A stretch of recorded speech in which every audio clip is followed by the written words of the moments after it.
माननीय स्पीकर, 2023 के इलेक्शन अगर नवाज शरीफ के बगैर हुए तो पाकिस्तान के अंदर एक खूनी लकीर ऐसी खींच दी जाएगी जो दोबारा मिटाने से भी नहीं मिट सकेगी। पाकिस्तान के अंदर जुल्फकार अली भुट्टो को फांसी देके, और आज बड़ा एहतराम है हमें अदारों का, हमें मोहतरम अदलिया का भी बड़ा एहतराम है, मगर कोई ये बताना पसंद फरमाएगा कि मौलवी तमीजुद्दीन अगर उस वक्त जस्टिस मुनीर वो जजमेंट ना देते, या अगर दी तो क्या उसको कोई जज कहेगा? और नहीं कहता। और क्या उसके बाद जस्टिस सज्जाद अली शाह, राणा साहब इजाजत है जी, मेहरबानी। Order in the house please, no cross talk जी। Javed Latif sahab finish it. मगर जस्टिस सज्जाद अली शाह, जो कहा जाता है कि मुस्लिम लीग पर इल्जाम है कि सुप्रीम कोर्ट पर हमला किया गया, अगर 3-4 गमलों को टूटना सुप्रीम कोर्ट पर हमला है तो फिर आज बताया जाए supreme court, high court, civil court पर ज़बान पार्क के दहशतगर्द ने कितनी दफा हमला किया और कितनी दफा FIR हुई, कितनी दफा तौहीने अदालत हुई। मगर उस वक्त तौहीने अदालत की FIR हुई, हमारे लोग डिस्क्वालीफाई हुए, मगर आज तो अगर छतों पे चढ़ के, अगर दीवारों पे चढ़ के, अगर गलेलों से, डंडों से, अगर वहां आंसू गैस का इस्तेमाल हो, वहां नारेबाजी हो, उसको अगर कहते हैं कि ये supreme court, high court, civil court का वो इस्तकबाल करने आया है, फूल निछावर करने आया है, तो फिर ठीक है जिस तरफ पाकिस्तान जा रहा है। मगर मैं तो ये सवाल करना चाहता हूं कि क्या जुल्फकार अली भुट्टो को फांसी देने वाले जजों को लोग जज कहते हैं? लोग तो कातिल कहते हैं। और क्या नवाज शरीफ को हाईजैकर बनाने वाले और उसको सजा देने वाले जज रिजवी साहब को आज कोई जज कहता है?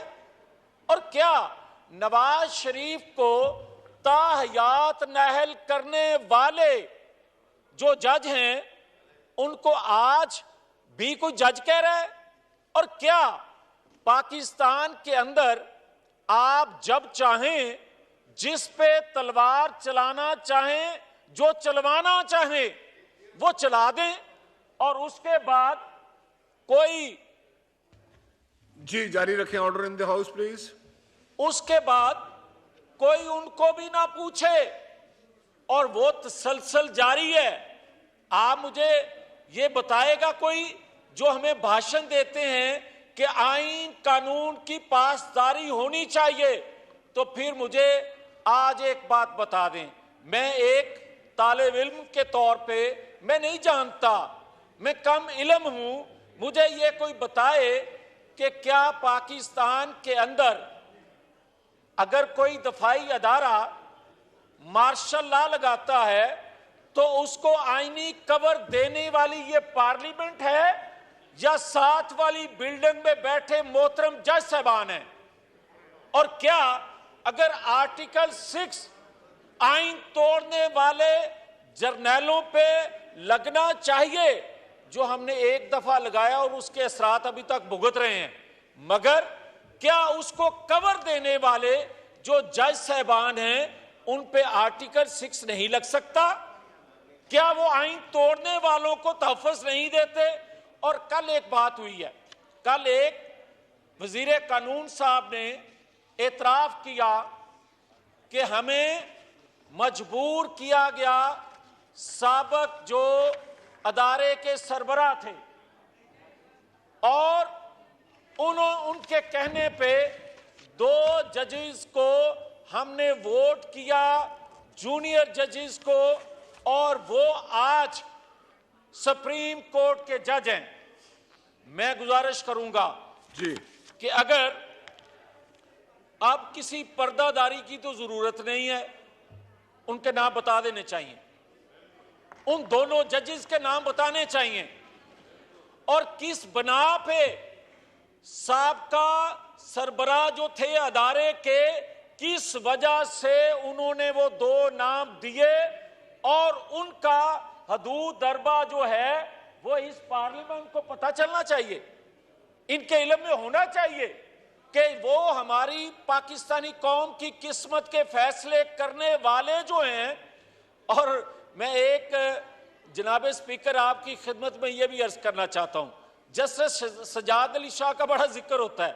जस्टिस सजाद अली शाह वो साहब थे जिन्होंने 20 जूनियर जजों को अपॉइंट करने के लिए उस वक्त जोर डाला था, और खुद अपनी मुद्दत पूरी होने के करीब थे तो उन्होंने भी अपनी तारीख पैदाइश तब्दील करने के लिए, करवाने के लिए एड़ी चोटी का जोर लगाया था, और उससे जो इख्तलाफ बढ़े वो बढ़ते बढ़ते 58(2)B जो हथियार था एक ताकतवर के पास, उसको वो खत्म नहीं होने देना चाहते थे। उसके बाद भी कहा जाए कि जनाब उस अदारे के साथ टकराव, उस लड़ाई जो है वो मुस्लिम लीग ने की।